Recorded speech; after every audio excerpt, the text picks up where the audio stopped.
Hello there everyone, this is Mr. Brass, and today I'll be talking about Christianity, the founding of the United States, and its relation to the separation of church and state. Now before I get started, I would like to make clear that I'm not here to argue that the United States is a Christian nation, as I believe personally that the United States was founded on many values and not just Christianity. I'm making this video because I believe the influence of Christianity in America's founding hasn't been acknowledged as much in secular circles, and I seek to merely inform on it. Now scholars vary on how much influence Christianity had, with some like Chicago law professor Geoffrey Stone saying America had no Christian founding, while people like Professor of Constitutional Law John Esmith say yes. I found Mark David Hall, a professor of political science, to be the best guy for this, as he gives a middle view of it, where he says the founders had secular ideals but were influenced by Christian ideas. In his article, Did America Have a Christian Founding?, Mark pointed out a couple of following ways where the founders had influence by Christianity. 1. It made them see that humans were sinful and had to adopt the constitutional system of check and balances. As James Madison wrote in the Federalist No. 1, if men were angels, no government would be necessary. If angels were to govern men, neither external or internal controls on government would be necessary. They also believed that God ordained moral standards and laws which should be in accordance with these standards. Only one Supreme Court justice prior to John Marshall argued the court could strike down acts of Congress if they violated natural law. 3. They influenced the founders' understanding of liberty. 4. The Imago Dei, aka Image of God concept, influenced their idea of believing humans were reasonable beings. And lastly, 5. Faith led many founders to conclude that religious liberty should be extensively protected and should be allowed in the public sphere. The separation of church and state historically has meant to protect religion from the government and not the other way around. Founders were well aware of what having a national church would do, given that is why they ran away partially from the Church of England. The state has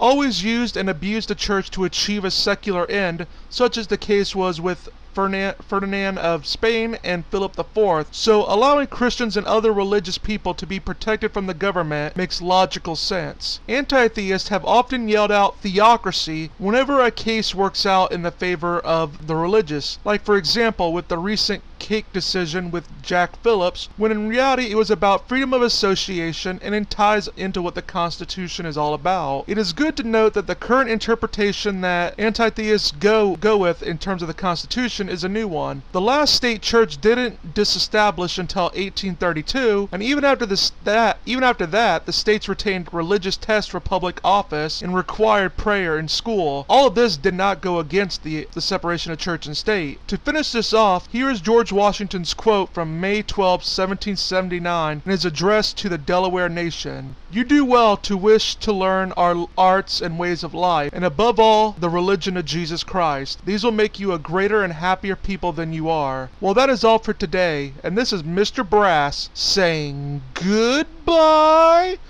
and get wise.